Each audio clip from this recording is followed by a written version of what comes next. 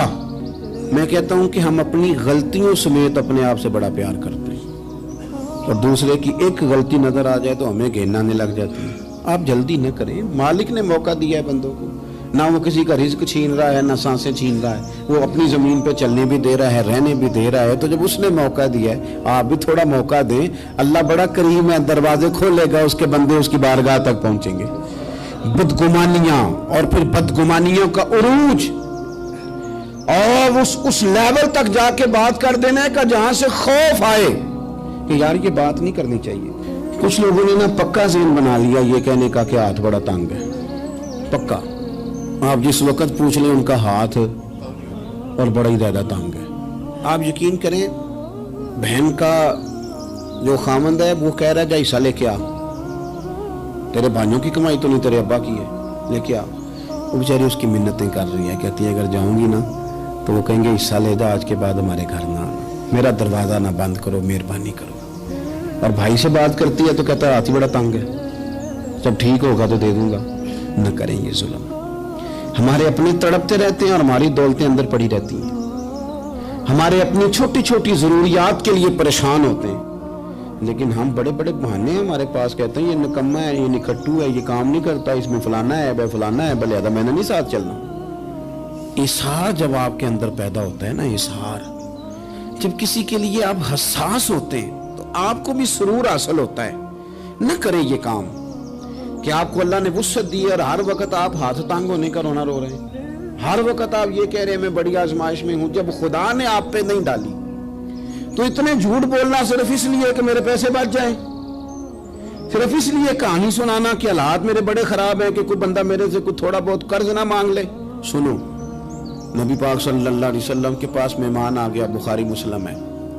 حضور نے ازواج مطہرات کے گھروں میں پیغام بھیجا, کچھ چیز ہے ضیافت کے لیے؟ یا رسول اللہ کچھ بھی نہیں, یہ دو جہاں کے شاہ ہیں اور پاس کچھ رکھتے نہیں, دو جہاں کی نعمتیں ہیں ان کے خالی ہاتھ میں.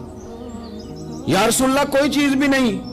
حضور نے صحابہ کے مجمع پہ نظر ڈالی, یا رسول اللہ صلی اللہ علیہ وسلم حکم ہو. تو حضور فرمانے لگے تم میں سے کوئی بندہ ہے جو اسے گھر لے جائے روٹی کھلائے. ایک صحابی اٹھے فوراً, حضور میں لے کے جاتا ہوں کھانا کھلاتا ہوں. فرماتے ہیں میرے گھر میں صرف بچوں کا کھانا تھا, یہ نہیں کہ فریزر بھرا ہوا ہے نعمتوں سے, صرف بچوں کا کھانا. یہ نہیں کہ کسی کو دیکھ کے اپنی ہنڈیا پہ برتن دے لیا, صرف بچوں کا کھانا. کہتے ہیں گھر گیا, بیوی سے کہا کیا کیفیت ہے؟ کہنے لگی بچوں کی روٹی ہے. میں نے کہا بچے سلا دے, صبح ناشتہ کر لیں گے. تو کہنے لگی آپ کیا کھائیں گے؟ تو میں نے کہا نہ میں کھاؤں گا نہ تم کھائے گی, مہمان جو نبی پاک کا ہے. کہا اچھا, اب ذرا تجویز دیکھو میاں بیوی کی سوجھی آپس میں. کہتے ہیں کھانا لگا دینا کیونکہ ایک آدھ بندے کا کھانا ہے. اپنی غربتوں کا ہر جگہ اظہار کرنا, رونا رونا. یہ دیکھو غربت کیسے چھپائی جا رہی. اس کو کہا نہیں کہ چل تو تھوڑا رحم کھا, تو آیا ہے تو تھوڑا رحم کھا, یہ نہیں کہا. کہا اٹھ کے نا تو کھانا رکھنا اور اٹھ کے نا چراغ ٹھیک کرنے کے بہانے بجھا دینا. ہم دنیا والوں کے سامنے کیوں اپنے دکھ بیان کریں؟ ہم جو کہیں گے رب رسول کی بارگاہ میں کہیں گے. تو نا چراغ ٹھیک کرنے کے بہانے. اہلیہ اٹھی, کھانا دینے کے بعد چراغ ٹھیک کرنے کے بہانے بجھا دیا. خامد بھی ہاتھ چلاتے رہے, بیوی کبھی برتن رکھتی کبھی اٹھاتی, پتہ چلے کہ کھانا کھا رہے ہیں. کھانا کھایا جا رہا ہے. کہتے ہیں مہمان پیٹ بھر کے کھانا کھا گیا. یہ کام ہوا رات کے اندھیرے میں, اس وقت ہوا جب چراغ بھی بند تھا, اس وقت ہوا جب کوئی دیکھنے والا نہیں تھا, کسی پڑوسی کو بھی خبر نہیں تھی. فرماتے ہیں صبح کے اجالے میں اس مہمان کو لے کے مسجد نبوی میں نے قدم رکھا تو نبی کریم نے فرمایا رات جو تم نے کام کیا ہے نا اسے دیکھ کے میرا رب بڑا مسکرایا ہے, اللہ بڑا مسکرایا ہے. اللہ تر دامنی پہ شیخ ہماری نہ جائیے, ہم دامن نہ چھوڑ دیں تو فرشتے وضو کریں. یہ شان ہے صحابہ کی. نبی کریم علیہ السلام نے فرمایا رب رات مسکرایا تیرا یہ انداز دیکھ کے, اور اس نے قرآن نازل کیا وَيُبْصِرُونَ عَلَىٰ أَنفُسِهِمْ وَلَوْ كَانَ بِهِمْ خَصَاصَةٌ. کچھ لوگ وہ ہیں جنہیں بڑی بھی ضرورت ہو تو دوسروں پر اثار کر دیتے ہیں.